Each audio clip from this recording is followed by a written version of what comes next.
สบายดีพี่น้องสบายดีFCทุกคนเด้อวันนี้มาพบพอกันพี่น้องตอนเที่ยงเนาะนี่คือเฮ็ดจ้าสิพาพ่อแม่พี่น้องมาแกงเฮ็ดตอนเที่ยงเด้อมัน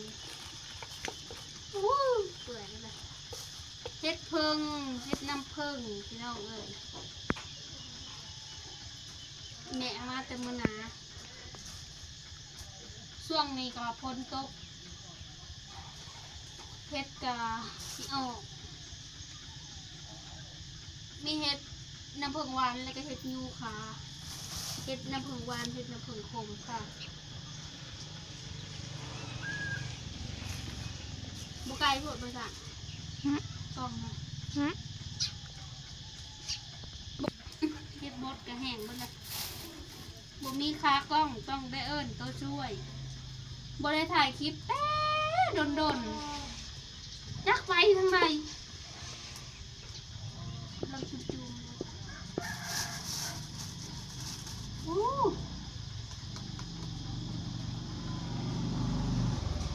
เห็ดขมแม่เอาตะไบมันน่ะเห็ดขมมันจะได้เขาได้จ้ะคนบอกก้านมันทิ้งไปเอาแต่ดอก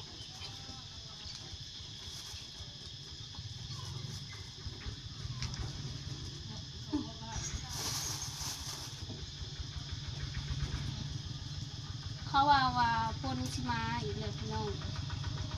ข้าวเขาหวานไปก็ยังบ่ทันออกข้าวบริเซ่หวานคงเลยหวานแบบโบเซ่เลยนะที่ใส่มีมีแต่ดอกสวยๆนะคะ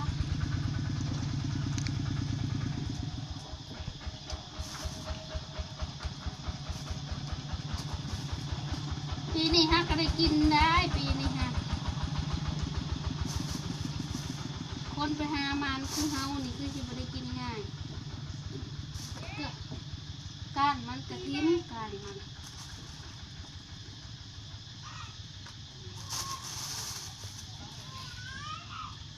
ช่วงนี้ก็บางบ้านบางบ้านก็ได้กินเห็ดเพาะเห็ดปู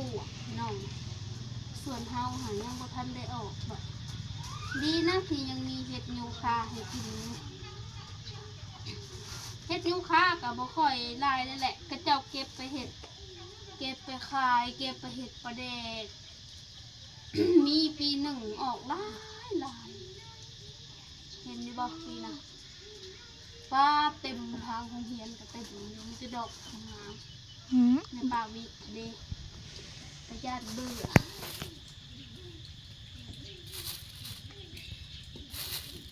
แกงเห็ดจ้ะกระเพาะแกงไม่เป็นน้องเห็ดนี่แล้วก็เก็บเอาเห็ดคมให้กิน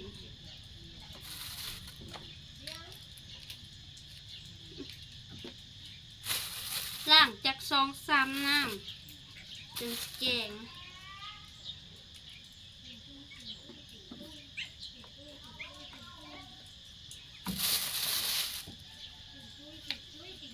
อากาศก็เอาพี่น้องเอ้ยโบหูว่าเฮ็ดหรือพลสิโตก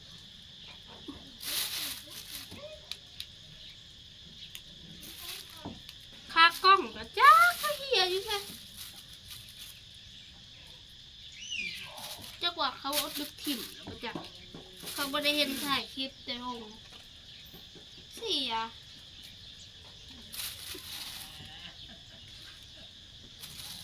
ยังบ่ทันได้เงินซื้อใหม่ก็ได้จะบอกเขาบดิวซื้อมาให้เนาะ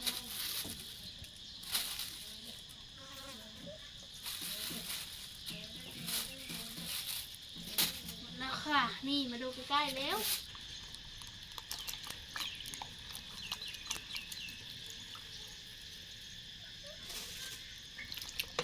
3ตัวนี้หัว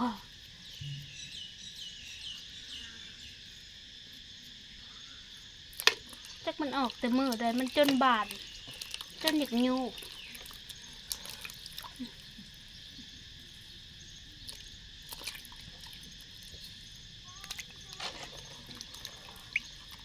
เปื่อยหมดแล้ว มันอึดของอึดต้องเล็มเอา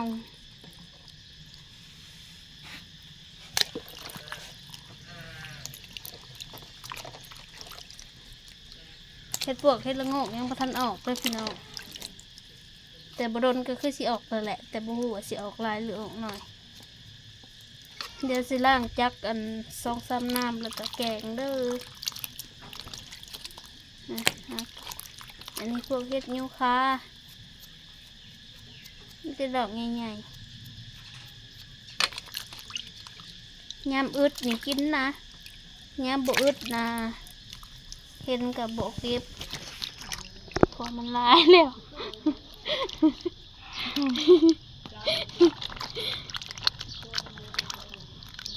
แกงเห็ดสูมาซากินโซซีมือ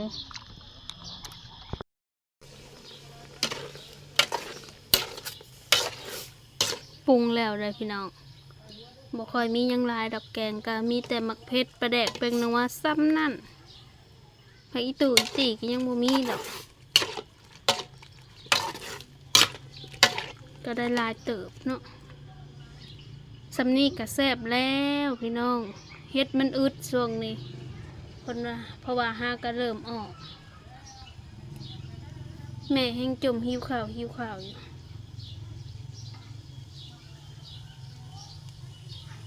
หน้าตาก็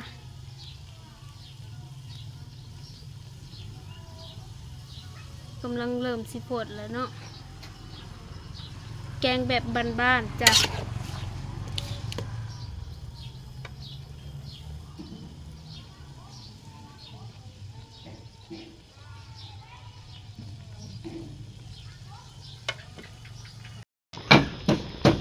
ฟดแล้วไก่สุกแล้ว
สุกแล้วพี่น้องคอยบ่ได้กินให้เบิ่งเด้อสิมาซิมให้เบิ่งซิมจะนำอันนี้แหละเพราะว่าเห็ดคมมันลายก็เห็ดหวานมันก็เลยแบบรสชาติมันออกคมลายกว่าไม่ชอบ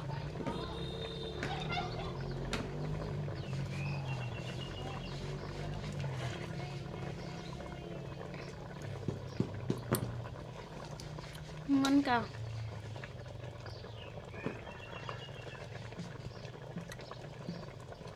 ดัง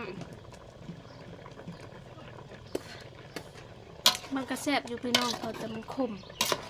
สำหรับผู้ที่หมักนี่ก็คือโอเคเลยเนาะอันสุดสำหรับเฮานี่ก็เห็ดคมมันหลายน้ำมันก็จนขมตอนมันสิซ้ำได้บัดนี้วายบุกินมีแต่สิตักลงไปให้แม่กินแล้วก็อย่าพูดแล้วหมักขมอันที่จริงเราก็บ่ค่อยหมักดอกอันขมแต่ค่ะเราเป็นเบาหวานแล้วก็เขาให้กินแนวขมแล้วก็ฟื้นกินแล้วก็พอดีเป็นในใจเลยแล้วก็พวกเราแหละพี่น้องเอ้ยเด็กเฮาหาทากินเห็ดเพืองทากินเห็ดปวกทากินเห็ดละโงกเลยเนาะเห็ดคมบ่อคอผ่านคอบายกินดำดอกดำได้ค่ะได้อยู่อันนี้มันลายเกินน้ำมันจนขมสำหรับคลิปนี้ก็ฝากกดไลค์กดแชร์ฝากเป็นกำลังใจให้เนเด้อพี่น้องฝากเบิ่งโฆษณาให้เนเด้อ บ่ได้ลงคลิปแต่ดนเนาะก็มันข้าวเวียกอีหยังหลายๆอย่างนั่นแหละ